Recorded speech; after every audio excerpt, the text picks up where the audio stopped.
Well, good morning, everyone, and thank you for joining us for this session on meeting demand in emerging markets. My name is John Elledge. I'm the editor of Education Investor, which is a London-based business magazine looking at the business of education and looking at a number of the issues we're going to be talking about this morning. In a moment, I'm going to introduce our panel one by one and get them to give us their first thoughts on this topic and how we can meet the enormous demand for education in emerging markets. Before we begin, though, I do have to introduce James Townsend from Stir Education, who is our Stir innovator for this session, and who's going to remind us of the teacher perspective, which is so important in this debate. James.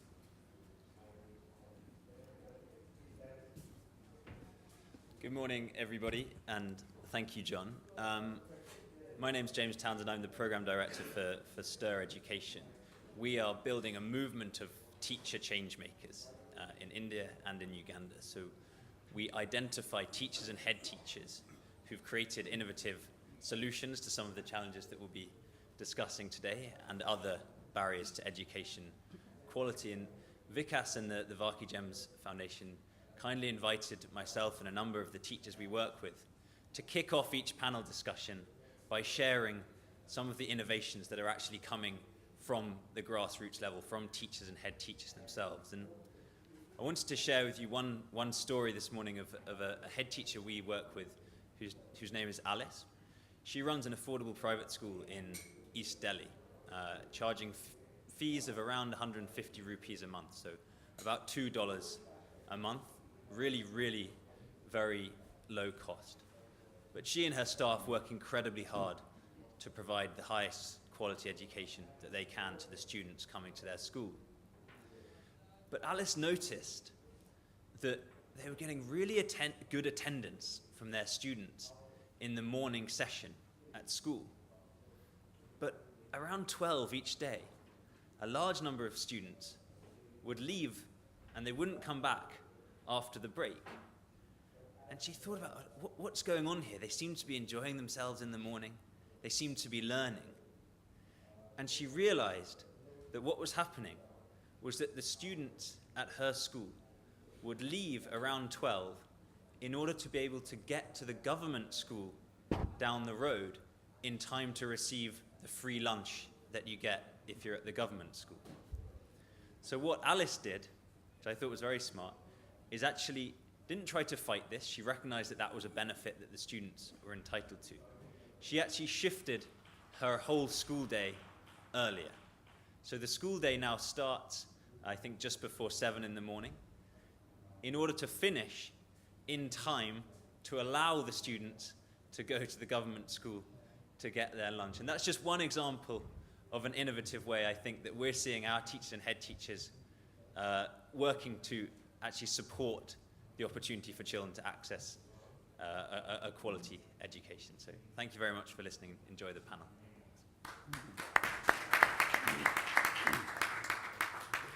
Thank you, James. Always reassuring to discover that, in fact, there is such a thing as a free lunch. So we've all heard the statistics on the scale of the demand for education. The population is going to hit 8 billion within 15 years, probably.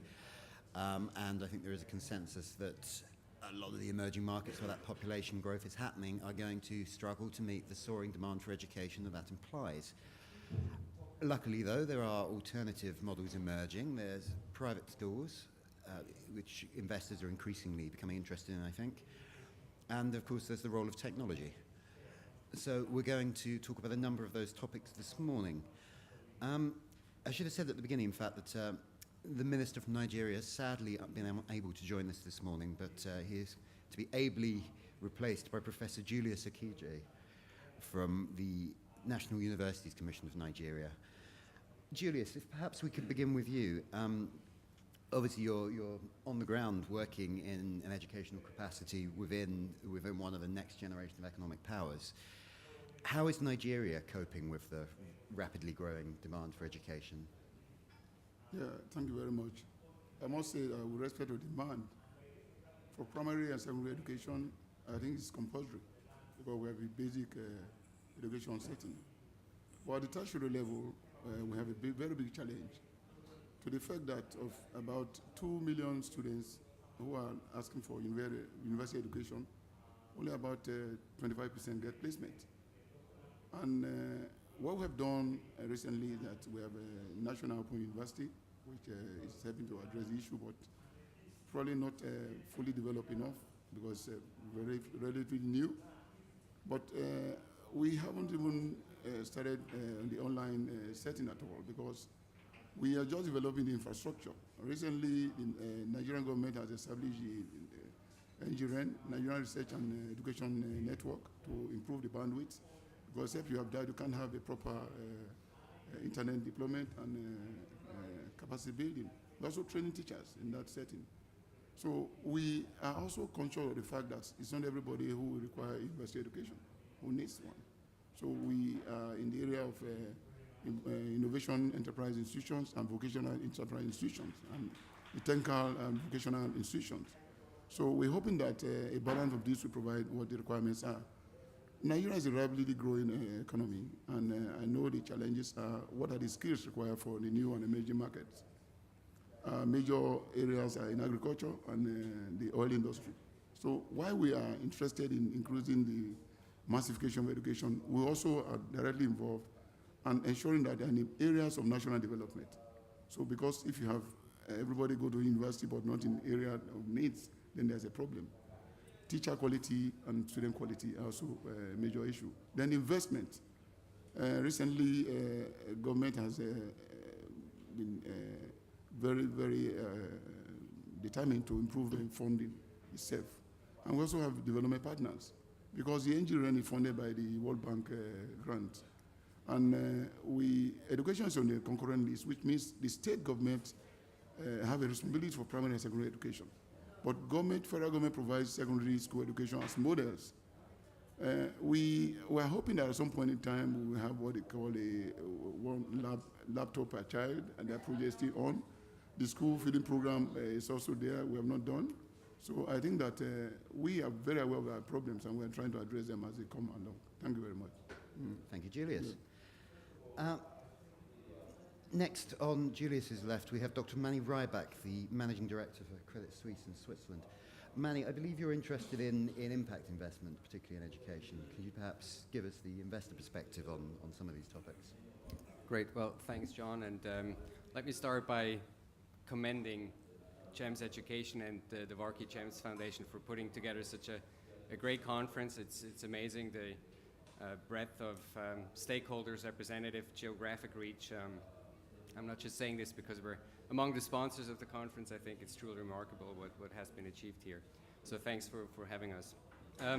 Maybe in my opening statements, I could focus beyond impact investment on sort of 3 ways how I think companies, private sector companies, can contribute to addressing the challenges that we're here to discuss, i.e. meeting education demand in emerging markets and beyond.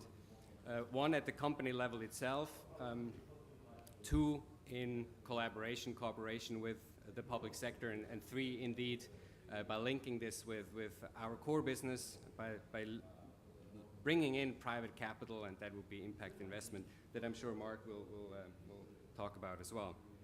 So at the company level itself, obviously companies are education providers themselves, internships, and so on. I'm from a country with a pretty profound vocational training system, Switzerland, and apprenticeships are a tremendously effective tool of addressing youth unemployment. I think it's no coincidence that these countries with strong vocational training schemes, Switzerland, Germany, have by far the lowest youth unemployment rates in Europe, and other countries in the southern part of Europe are now studying these schemes. And obviously these are areas where private sector companies have a huge role to play in providing these apprenticeship opportunities. Secondly, what we like to think of as the best that we have to offer would be our own employees. We try to leverage them in our education efforts. We have a global education initiative that is strongly also based on skill-based volunteering and expertise sharing. We work with 6 partner organizations, nonprofit globally, and we bring the expertise of our own staff to bear in that context. They help to build the organizational capacity of these partners, Teach for All being one of them. And we focus heavily on teacher training in that context, and that's one other way that companies can directly contribute. The second layer, as I said, is sort of cooperation with the public sector, call it public-private partnership, if you will. I think one area that private companies should be involved is sort of in the curriculum development together with public partners. There, of course, they know what the skills are that are boosting employability of young people, so I think there's a role that the private sector can play there. And then also beyond that, in more traditional public-private partnerships, for instance, we work with the Asian Development Bank in the inclusive business area, and again, we bring to bear the expertise of our own staff through shared expertise and skill-based volunteering. So these are some of the areas that I see, and then thirdly, perhaps most importantly, is precisely how to link this up with our core business. In our case, that's banking. How can we loop in our clients, our global client base? How can we mobilize private capital for social impact? That's called social impact or impact investment. Tremendous success story over the last 10 years in impact investment in the area of microfinance, or more specifically the refinancing of microfinance institutions. Private capital has been mobilized successfully in that area, and we're looking into sort of replicating that success in education funding as well, education financing. It's a little bit more tricky, less straightforward than in microfinance perhaps, but maybe we can go into some of the challenges in a second round, and I'm sure Mark will cover some of the impact investment aspects as well. Thank you. Next, we have Mark Pay, the Managing Director of Equity Investments for CDC. Mark, I understand that you've been less involved in the education sector over the years. Perhaps you could kind of explain why it is that it's not been a sector that's particularly attracted your attention. No, I'd be delighted to do that. And perhaps I should start by explaining who CDC is to give you some context. Unlike Credit Suisse, we're perhaps a little less well known. So CDC is the world's oldest development finance institution. Or for those of you that don't know what a development finance institution is, perhaps it's best described as the world's first impact investor. We've been investing in emerging markets, in poor economies, for impact for over 65 years. We're a business that invests commercially, so we invest for profit, but only in businesses with an impact. So it's always been a development agenda, and every penny that we've invested over those 65 years, every dollar of profit has been reinvested. So no profit is ever taken out. And we've grown from about $500 million of seed capital to be a $5 billion business. So it is possible to combine both good development and being commercial. As of today, we're invested in about 1,200 companies.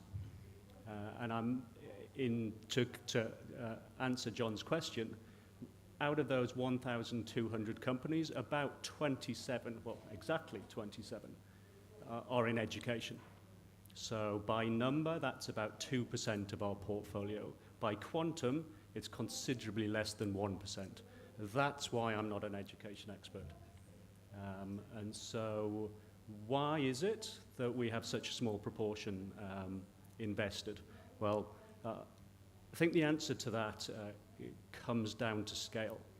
So I'll come to that in a second. Two things that we need to be able to make an investment in an education business. The first is quality. And so I think there's perhaps a bit of a myth around this idea you need to balance educational outcomes with commercial outcomes and the like. The two go hand in hand. You would be a very foolish investor to invest in an education business that is not high quality. One of the things that we spend a huge amount of time doing every time we assess an investment in any sector is work out how good quality is this business. It's often very hard to figure that out. With education businesses, it's really easy. It's really easy because you just go and talk to the parents. Parents are unbelievably well informed. They invest huge amount of time and effort in knowing every detail about every option that they have, and will absolutely choose the very best quality that they can afford. So if you want to be a smart investor and make money in education, you have to invest in high quality education. That means you have to really pay attention to the soft skills. You have to pay attention to teacher training, to development, to their careers. All of these things are of absolute fundamental importance, and not just to me as an impact investor, they'll be important to every investor. So why then, given that there are good quality schools around and lots of them, why aren't we invested in more education business? The answer, frankly, is all about scale. And scale is really important. Scale is important to me because I want to invest in some of the poorer economies in the world, and they have a massive need. So, if you take Nigeria, over the next 15 years, Nigeria will have another 100 million children that need educating. Across the markets that I focus on, which is Africa and South Asia, around about 500 million students need to find schools and education over the next 15 to 20 years. These are huge numbers, and they won't be addressed by individual, really high-quality schools that are oversubscribed. That's a problem that's only going to get addressed by huge scale. We need lots more education establishments of high quality. And why aren't they happening? Well, we've scoured the world to try and find education businesses that we can invest in. And they need to be at scale. And there are very, very few of them. I mean, GEMS is clearly a shining example, and one that we have a strong and developing relationship with. Beacon House, KTS, Bridges Academies. There are a small number that have really got to scale, where an institutional investor can do the amount of work and invest the amount of money that makes economic sense. So scale's really important. And what are the barriers to scale? Well, they're the same barriers to any other business, particularly in emerging markets. So what are the issues? Issues like real estate are really important. I haven't heard a single comment in this conference about how do you find the land and how do you get buildings built to the right spec and the right quality and the right cost. They're really, really important constraints on how you develop an education business. And then entrepreneurial management, who will put in place systems and who are able to cope with the very challenging and ever-changing environments that you find in emerging markets, are really, really crucial. And finding teachers and the like, they're huge and incredibly important issues, but a good management team will solve that problem. If you take businesses like Bridge Academies, you look at the number of people that they're training. You take GEMS and you go to Uganda, you look at the thousands of teachers that are being trained there. So for me, the issue is one of particularly of scale and of finding entrepreneurial management that we can back. Thank you, Mark. Last but not least, we're going to hear from Salatiel Ntakarutamana, who's from the UN GESF Youth Advisory Board in Burundi. Salatiel, I believe you're going to give us the youth perspective on some of these issues. Yes. Thank you so much. It's wonderful to be here and really try to look at meeting the demands of education in emerging markets from a youth perspective. And I just wanted to kind of broaden the definition of emerging markets to include more than just, the BRICS or those economies performing well, and include African economies. And realize that some of the characteristics of these emerging regions are that they are populated by youth for most part of their populations. In fact, I look at the youth of the world as an emerging market itself. I mean, think about it. A third of the world population are less than 25 years old. That's a huge emerging market. If you look at it from my country's perspective, I'm from Burundi, more than 50% of the Burundian population are 17 years old or less. According to the youth section of the African Union, currently 65% of the African population are described as the youth. And it is expected that by 2020, 3 out of 4 African people would be 20 years old. Now, I believe this is a historic opportunity that public and private sector leaders have to set the destiny of the world, or at least transform it in a more positive way. Now, leaders may choose to either invest and brighten the future of the world or to not do it. I have a personal attachment to this because 10 or so years ago, I was in a refugee camp. I lost both my parents, and I was hopeless. It was tough. It took someone to to get me where I'm here today. They could have chosen to not invest in my education, and I would be either a street kid. I would be so poor. I mean, of course, I would have never touched a suit like this. Now, they made a smarter decision to take me to school. And today, I can now come here and say that we, as young people, deserve better, and we want to get more investment in education. I'm glad to hear from the representative of the Ministry of Education in Nigeria that you are planning to invest more in education, because in Nigeria, there are, it's one of the countries that has a higher number of young people who are not in school. Now, as a young person and from the youth advocacy group perspectives, we believe that it is very important that the private sector and the public sector work together to really invest more in education. And there are great opportunities to do this. Now, you can't talk about sustainable development if the major part of the population of the world is not skilled. Yesterday, President Clinton so eloquently mentioned that 1,000 of the most prominent world CEOs say there are not enough skilled employees in the world. But at the same time, you see countries cutting their investment in education. To me, this does not make sense. Corporate leaders are complaining that people are not well skilled. Governments are facing challenges in development. We're talking about emerging markets that need more development, but they are cutting investment in the basis, in the foundation that will lead to sustainable development. Now, I would love to hear more from these investors. It doesn't make sense to me that you want development and you cut investment. In Africa, 17 out of the 26 countries that have data have observed a 5% decrease in investment in education. All of these really do not add up. And as a young person, I would love to see leaders working together, both from the public and private sectors, to really invest more in education, because it matters. And you cannot waste our future. We are young people. We deserve more. We deserve a more developed economy, a more vibrant economy, and you need to invest in us as the young people.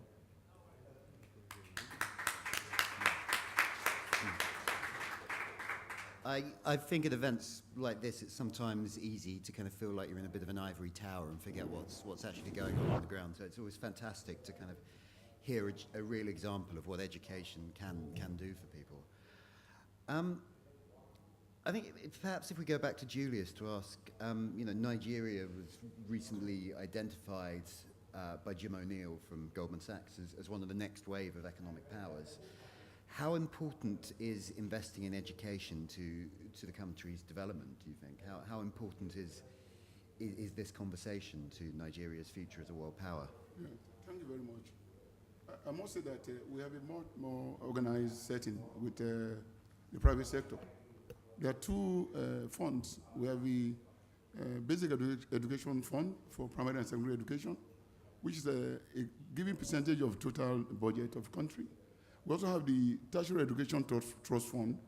That's the total tax paid by all the companies, oil companies and industries. 2% of it goes to tertiary education. So what that does is that for all public schools, they get that deployed to them for capacity building, teacher education, and quality of students.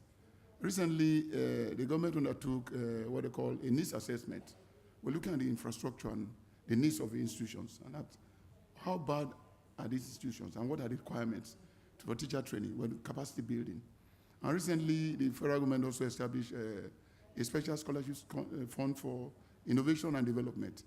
The 100 first-class honors graduates we sent to 25 top universities in the world.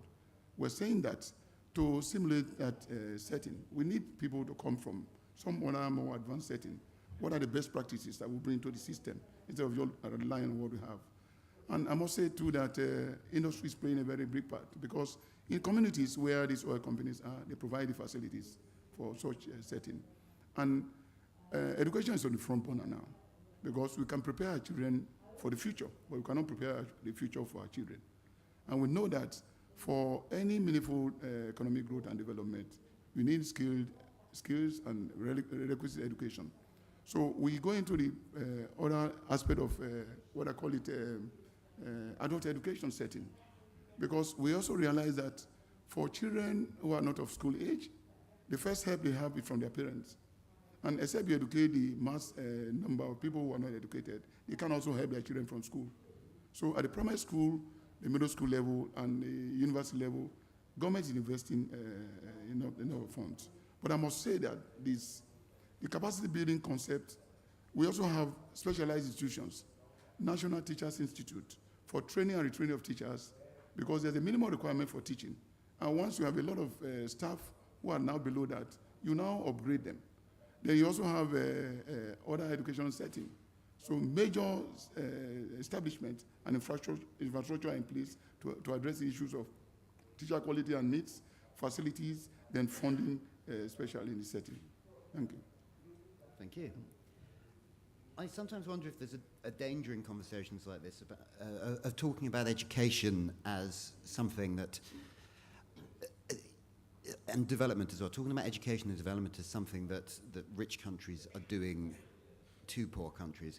The thought occurs to me that most of the world's powers today invested in their own education. I mean, why are we having this conversation? Why is it seen as something that now needs to be done from the outside? Manny, perhaps you'd like to talk about that one. Well, it's a tough one, but I can only, sort of echo the lessons that we've learned many, many years ago in Switzerland. I mean, education and high-skilled labor, it's pretty much all we have. We don't have any natural resources, so for me, that's kind of a no-brainer. But where does the money come from? I think that really is going to be the key question in the future. And here, obviously, I mean, this is sort of a red thread through the conference. I guess we all agree that just government money alone, given the fiscal and budgetary constraints, will not be enough. So that's why I'm emphasizing the need to mobilize private capital for this. But I agree with what Mark has said. I mean, scale will be a key limiting factor.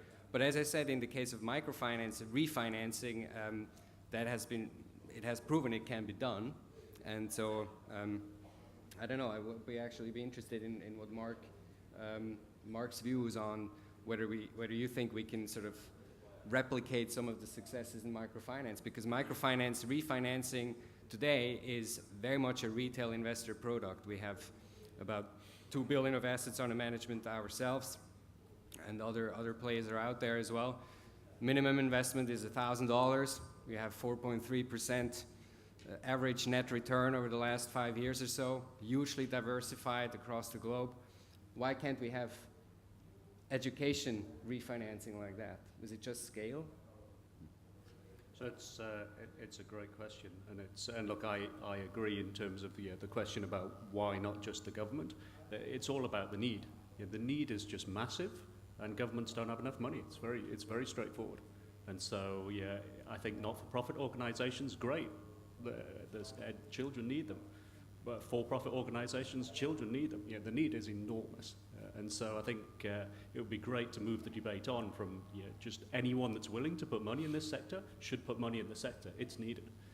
The issue is one of, what are you then going to invest in? So, we love to invest in very low-cost business models. So we're an enormous investor in microfinance. It's been a great success. And what you've got there is management teams who've set about from day one building something that's scalable. So if you go back to the sort of Grameen phone days, or when the whole concept was created, these businesses were designed by people with scale in mind. How can you deliver a huge volume of very small cost? There are people out there who are trying to do the same in education. James Tooley, I'm sure if he'd been here, would have talked very eloquently about it and what he's doing with Omega. We've just recently invested in Bridges International Academies, which charge $6 a day. They have 270 schools. They opened 40 schools last month. That's an amazing achievement. And businesses like that, there are people queuing up to invest in these businesses. What we really just need is more people who are out there trying to create them and focusing on how do you scale, how do you build things that can be built rapidly, rather than focusing on more innovation in methods. And I mean, that's all great and important. It's not what investors need. Investors need models that can be replicated and scaled. So perhaps the problem is not a lack of investors, but a lack of education entrepreneurs. That's my opinion. It's a challenge for some of the people in this room, perhaps. Salatio, do you have any? How comfortable are you with the idea of rich Western investors kind of coming in and trying to solve problems in countries in the developing world? Did you have any concerns about that? Well, I don't have a problem with anyone investing in education.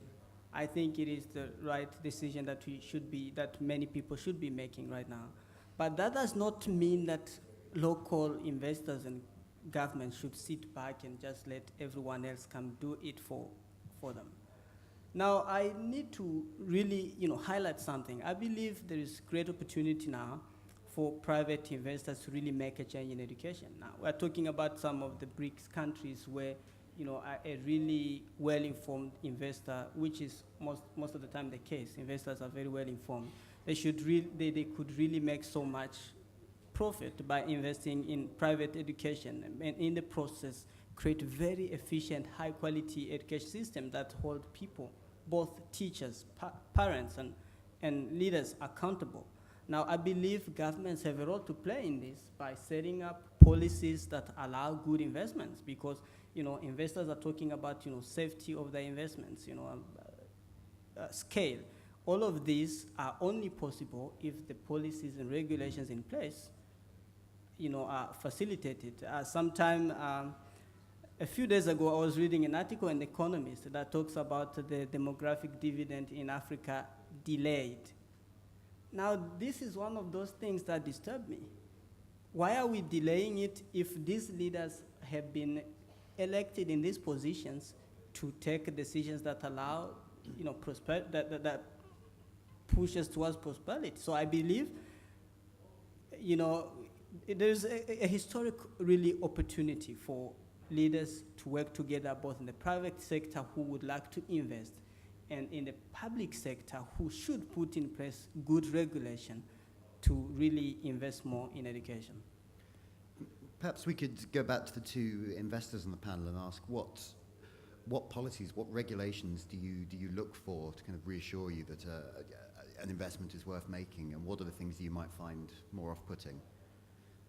Mark, perhaps we can start with you. Yeah, look, it's a difficult question to answer in terms of specifics, but I can answer it in a high level. General themes would be good. So, what we find is, there are entrepreneurs in emerging markets are enormously resourceful and resilient. They can cope with an enormous amount of challenge, of change, of difficult circumstances, and they just solve problems and move on.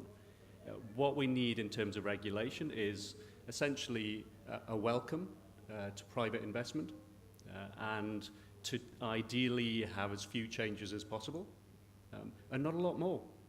What's really difficult is when there's a hostile attitude to private investment and there's constant changes and uncertainty. That's very difficult to invest in. So really what we need is just a set of rules, and ideally, it would be great to be welcomed and have policies that were welcoming and supportive, but frankly, we'd very happily settle for things that were not hostile. Manny, would you like to come in on that one? Well, maybe just an additional dimension. There's also barriers in the north. There I use this antiquated terminology. If you think about the potential tools that could be used in education finance, they could also include securitization, for instance. If you think about student loans of emerging or developing country, high potential students, why not securitize them? But then again, of course, securitization is kind of a concept that has fallen somewhat out of fashion in the north. Again, there I call it like that.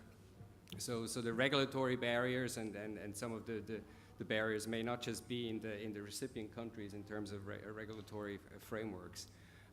But I guess the key thing here really is I also do believe that investor demand is out there, but it is kind of a special kind of, it would be a special asset class or a sub-asset class. It needs tremendous due diligence on the ground to find these right projects. It needs scale on the ground, and on the investor side, you have to be long term, and you have to be sort of almost like a private equity investor in terms of your mindset. With, again, the exception probably of microfinance, which has really made it into the mainstream, into the retail investor space. And that would be obviously the dream scenario, that education investing would move into the same direction, into retail. I think it's worth restating the point that someone made earlier, that education obviously does have a social dimension, and those investors that are successful in it are the ones that remember that. I mean, obviously, my magazine has historically focused very much on the UK market, but nonetheless, the investors in UK education businesses that have done well have generally been those that have focused on that social dimension rather than just sort of concentrating entirely on the bottom line. In a moment, I'm going to open the debate up to questions from the floor. But first, if I could turn back to Julius and ask, how important is this kind of private investment to Nigeria in meeting its own education challenge, and what kind of policies is your government putting in place to attract it? Thank you very much. I think our government is providing what I call enabling environment and to encourage private sector investment. If you take the university setting, we have 29 universities. 50 of them are privately owned. And of the secondary school and primary school education, they also got a lot of investments. But I think government should provide a tax break, because if you make the environment very friendly, that will be a big problem for the setting. So infrastructure government provides to a large extent. And what it does is the regulatory agencies are also there to ensure there is quality of what they are providing. And that encourages parents to send their children to such institutions. To protect the investment is also very important. I think what has happened in the past is that all schools were owned by federal government, but with the democracy coming on board, the private sector started playing a very leading role. So the enabling environment will increase providing access to guarantees of loans, providing security in some areas where the requirements are, and of course, the tax break that they need, because if you want to tax them on these issues, education is massification. With the GATS agreement, education is marketable. And Nigeria is a very interesting destination, particularly for tertiary education setting by most investors from the UK. So we will make our laws and policies flexible enough to protect the investor. And that will be what we encourage the setting. And I think if we do that, there will be more encouragement for the private sector participation. And of course, there is a very good competition between the private sector and the public institutions, which has always been in the past. You find that if there's that competition, there's a lot of movement from the public schools to the private schools.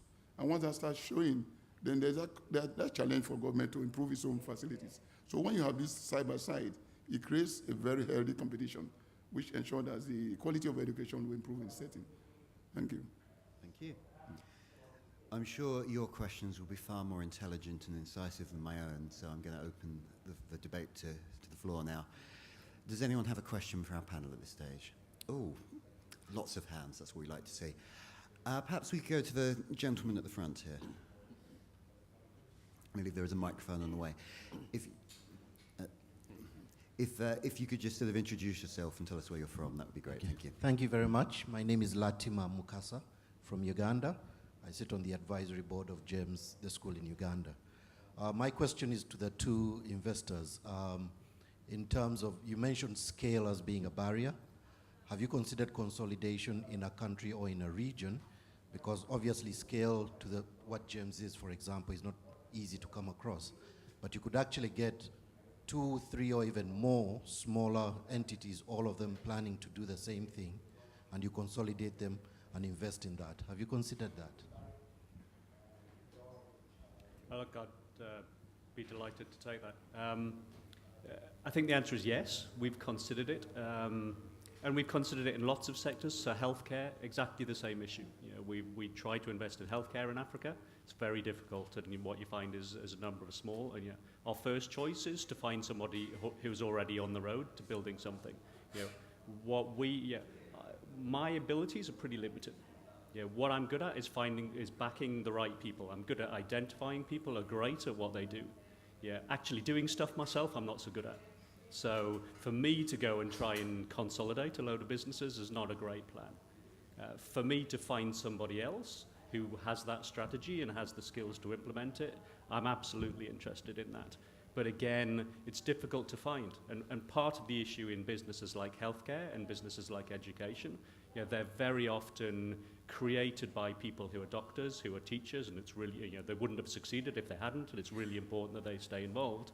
But very often they're not the entrepreneurial types who want to then go on and consolidate and are happy to merge and have that business mind and build. And that's part of the challenge. You find the likes of Sonny Varkey are rare. I'm not sure I'd like Sonny teaching my children, but I'm delighted to invest with him and build schools because he's brilliant at that. And that's really the type of character that we're trying to find. And maybe just to build onto that, I agree 100%, but that's why I think this capacity building element is so important. I know sometimes in this conference, CSR and corporate citizenship seems to be somewhat frowned upon and not good enough, but I think it can really make a difference, and it can help in building the capacity of these organizations or companies, not least in order to reach scale at one point. Another question. Gentleman there on the far side of the room, the red tie. Right. Hello, thank you. My name is Peter Hodge. I'm from GEMS. I'm here in the UAE. My question is basically based on one of the facts that educationalists fear is about investors and the way that investors invest in systems. And I realize that this question is based on the business models that would apply to those investments, but what would be the normal rate of return that you would expect from an investment in an educational system, and when would you expect that rate of return to start? Investors love questions like these. Yeah, look, I've asked that question so many times in so many contexts, and in about 30 years I still haven't answered it. So I'm unlikely to start now. Answering what is the return that you're looking for is a very difficult question to answer. And I'm most of my career I've worked for private equity funds, and they're typically speaking, you're looking to get certainly north of 15 and ideally in the 20s in terms of internal rates of return. I now work for an institution that's very comfortable with much lower returns than that. But actually the question's irrelevant in education. If you look at the returns that are achievable in education, they're unbelievable. The returns are immense, even when you're looking at some of the low-cost models. So that is not a barrier to investment. I don't think there is any issue around education not being a profitable enough business. I think the long-term nature of it perhaps is an issue for some investors. So we will invest for 10, 15, 20 years happily. Not many investors have that luxury. And you want to build a new school, it may take 6, 7, 8 years to break even. That can be a challenge for some investors. So I think the length of time can be a constraint, but the returns that are achievable, I think, are not challenging in education. I think it's a very profitable sector. And maybe again to build on that, I mean, what Mark is referring to obviously is sort of more the institutional investor lens. I mentioned the microfinance, refinancing funds that are out there, debt fund, very straightforward mutual fund. The rate of return there is, as I said, 4.3% net in US dollars over the last, 5 years or so. That's not soul shattering, but this fund has seen phenomenal growth rates in assets inflow. So if you have an interested retail or ultra high net worth investor base who want to make a social impact in addition to the financial return, that's good enough, it seems. I was going to say, we have a different concept in Nigeria. There are the faith-based institutions, whether by religious bodies. So the rate of return really doesn't make a difference, because they're making provisions to ensure that they help the communities. So for instance, the Catholic Mission or Anglican Mission, they have schools, and you find that they are cheaper tuitions because they want to help the community. So that the main focus there won't be the rate of returns, but the fact that they have a not-for-profit setting.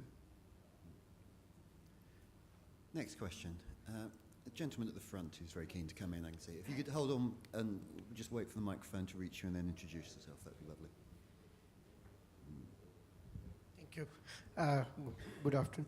Good morning. My name is Dr. Mohan Agarwal, and I have a question for these two bankers who are also investing into education. And it is about the question that we have about these demographic dividends. In order to leverage that, young leadership program is a way to go. So does your clients have, any client, do they have any plan for young leadership program beyond these companies and their companies? And if they have, are you having some kind of partnership for that, so that they can identify and promote young leaders from the society other than their own companies who are your clients? It's an excellent and very interesting question. I'm not sure I have a well thought through answer to that question. In terms of what CDC is doing specifically in the development of people space, we are working on building networks across, and we're focused on sub-Saharan Africa. And so what we are trying to do is host quarterly events for the people that we believe will be the future CEOs of the top 100 businesses in each country in Africa. That's at quite early stages, but we are absolutely working and investing in that initiative. What our investee companies are doing, we have 1,200, so it's quite high. There are a huge range. Some of them are very small, some of them are quite big. DFID, who own and fund us, invest a great deal in this kind of thing. But it's not an area that I think I can give you a very well-informed answer to. I'm sorry. Yeah, and I guess I can only speak for our company. The talent building or in particular teacher quality is key for us when we work with our partners. Our numbers is like we've contributed to teacher training of like 15,000 teachers. We do, for instance, in Brazil, we run a program that improves teaching methodologies in STEM subjects for teachers. But we don't do this directly, obviously. We work together with our partners, in this case, World Fund. So it's quite crucial, I agree. Actually, something I learned the other day might be worth bringing up at this point. I don't know if everyone's aware of an institution called the University of the People, which is an online university. It's just one accreditation to all complete degrees. But they are working with Microsoft, who are going to be funding degrees for the people they see as the next generation of African technology leaders, which I think is quite interesting. Next question, I think. Gentleman there caught my eye.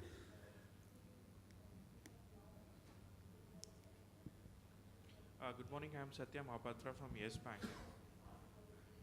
My question is to Mark. I just wanted to know, Mark, what investments have you made in education in India, and what are the challenges you are facing in investing in K-12 school in India?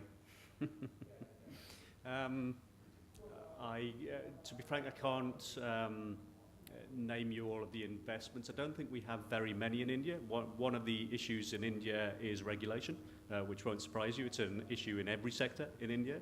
It's particularly a big issue in education, and the whole the regulation of not-for-profit. Clearly, you're not allowed to invest for profit in education in India. There are ways and means around that. An institution like CDC is very cautious around structures to solve problems like that.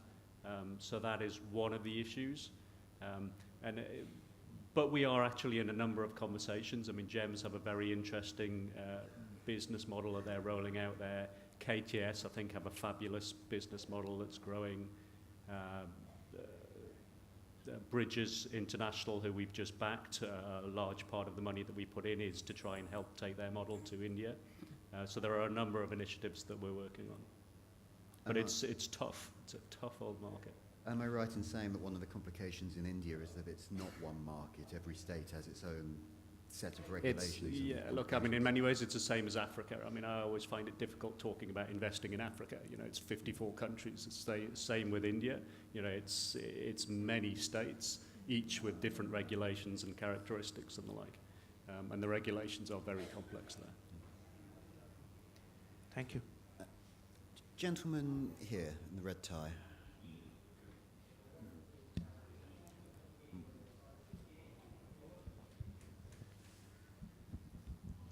Good morning. My name is Vivek. I'm the managing director of a skills company, mid-size in India, called Everon Skills. GEMS has invested in that company. I was just wanting to bring to the notice of the panel and to the others of a certain change which has been made in the law in India, where depending on your profitability or your turnover or your net asset values, a certain percentage of your profit after tax has to be invested in corporate social responsibilities. It's an amendment that's been done to the Companies Act. Now, once it becomes part of your CSR, then investment purely on a return investment basis that kind of is not really the criteria. Now, what suggestion is that the amount of funds that have been released into the market on the basis of the fact that 2% of profit after tax has been released for only the first 400 top leading companies in India is upwards of $1 billion. Now, they look at institutions to kind of step in between to ensure that their funds are effectively utilized in CSR. So I think that's something that you could look in, where your client is not really chasing investment in terms of return investment, in terms of, I understand and appreciate what you're talking about in terms of the plethora of laws that exist, including exit clauses. How do you take the money out? But suggestion is that you could consider coming into India as a strategic in-between. Because I don't think there's a choice of how to invest or what. I think you have to invest. 500 million people in the age of 25 below in the year 2025. I've just heard about Mr. Ruthimana talking about the numbers. I don't think we have a choice of how to invest or not to invest. It's just a question of how to invest. So I think that's a thought I thought I'll just put it across. Thank you. If I may just make a couple of comments. I mean, firstly, I absolutely agree. I think India needs enormous investments. To be frank, I think any investment is good, as I've said, and I think not-for-profit organisations, fabulous, and the like. I do think when it's put in any business that's put in the CSR bucket makes me a little bit nervous. Because I think what you see time and time again is the businesses that create a huge number of jobs and a huge number of a huge amount of impact are profitable. Yeah, there are very few businesses that have had a huge impact that haven't been profitable. You know, the business disciplines that business bring are important and are effective. And I think that in education there is enormous scope. Whether it's a very small return or not, that I think going away, seeing it as something that's a charitable endeavour makes me nervous. I think it should be seen as a business, and that's a good thing, and that it can have really big impact. And if we can just bring more talent and more business people to really focus on this and try and solve the problem, I think that would have an enormous impact. Next question. There's a gentleman at the front.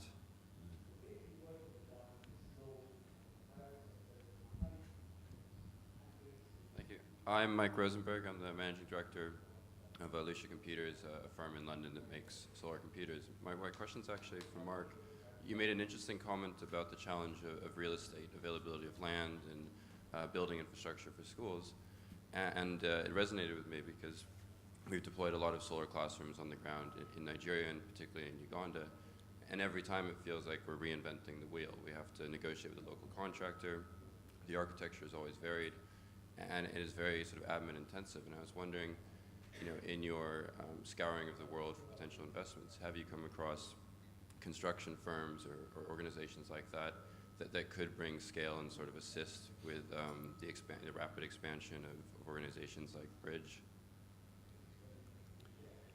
Yeah, I mean, so there are certainly a number of institutions, some of which we've invested in, that have sort of modular low-cost buildings, and that is one potential solution. In terms of specific education businesses, I mean, the Bridges International Academy, I guess, is one example where they have a model that tries to standardize that process. So, you know, they send teams out with a mobile phone into generally sort of slum, rundown areas. You click on their phone in the four corners of the area. Their head office can then look at Google Earth and identify the area. They then have standardized, very low-cost buildings, which they then, you know, you have an option of, I think there's 3 options, which you can then choose from. So they're trying to bring in that sort of business, scalable, discipline model there. And of course, there are then technology solutions which do away with the need for property entirely. I suspect many, you know, all of those solutions are great. We don't see very many people focusing on that issue or trying to solve it. You know, I'm certainly not going to solve it. But there are a small number, but I think it's a really important issue that it would be great if people in education would focus on. We haven't really touched on technology that much in this debate. I mean, how important do you think technological solutions will be to the education of the future in countries like your own? Yeah, I think technology is very important. In fact, I'm going to talk about it from a very personal perspective. I'm a student at Harvard College, and doing electrical engineering, one of my classes is really one of the futuristic classes where you see the teacher for 1 hour a week and you do most of the work online, and you have all your readings online, you make all the annotations online. Now, this is not something that a country like Burundi can afford right now, but I think it's one of the investments that's one of the investments that need to be made as we talk about improving the efficiency and the quality of education. I think, given my personal experience in this class, it's an amazing way of learning. You can learn at your pace and when you want. I can do my assignment at the end of this conference, and my teacher will grade me. And I think if we can allow more young people around the world to do that, it will improve the quality of education. Now, I wanted to touch on something that's, you know, I'm actually doing back in Burundi, in which I think technology is very important. I have a program, it's actually part of my non-profit organization called Youth Globe, which is now currently registered and with offices in Burundi, in the state of Massachusetts, and in Seoul, Republic of Korea. And one of the programs that we're really focusing on is entrepreneurship, education, and innovation. And when you talk about innovation, technology, ICT is very important. I mean, after all, we are in the 21st century, and it's very important that we talk about, you know, technology. And we're trying to look at, you know, how we can, you know, focus on the online education, free education, to really improve education in local communities. So I think technology is very important to improve education, and it could be used to achieve, to reach massive numbers of youth around the world. Yeah. We are running out of time, but I'm going to go back to the floor from one last question from a lady at the front here, if that's okay. While the mic's getting over there, I'd like all our panelists to be thinking of the one change they'd like to happen to kind of help meet this enormous demand. Yes, I just want to add on the technology and how I see it from an emerging country perspective.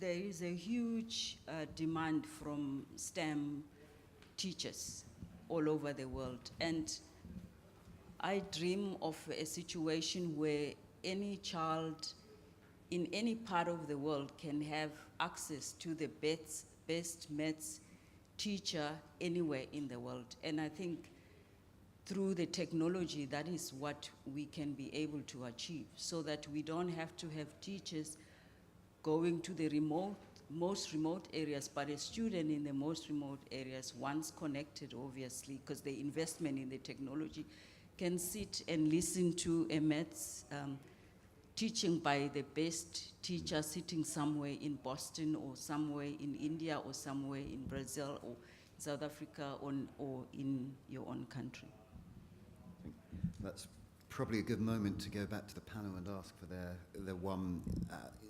What single change could we make to kind of really sort of enable this kind of investment to happen? Is it investment in electrical and technological infrastructure so that you can teach many people at once? Julius, what do you think the big change is? I think a major problem in Nigeria is the issue of student-teacher ratio. And with proper deployment of technology, you can reach more students, and you can also have larger classes. The issue of cost sharing is also very important. You can share resources. If you have a good teacher, it means you can reach too many students at the same time. So that would be a major change that I think would bring. Manny, what change would you make?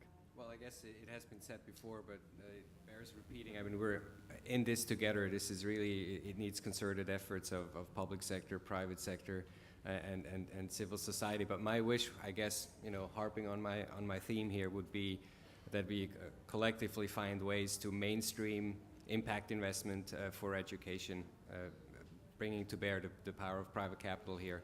If we manage to find ways there, I think that could be hugely impactful. Mark?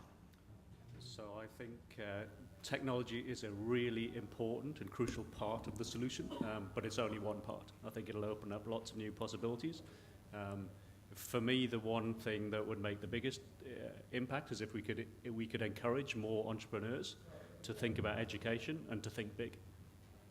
Last but not least, Salatio. Yeah, so my message is simple. We are at a crossroad. Our private and public sector's leaders can either decide to not invest in education and lead to chaos, or they can invest in education for the huge youth population of the world and improve their life. Now, make no mistake, we are looking at all the decisions that you make, and we hold the leaders accountable. Technology now has allowed us to communicate as the youth, intercommunicate, and really know what's going on.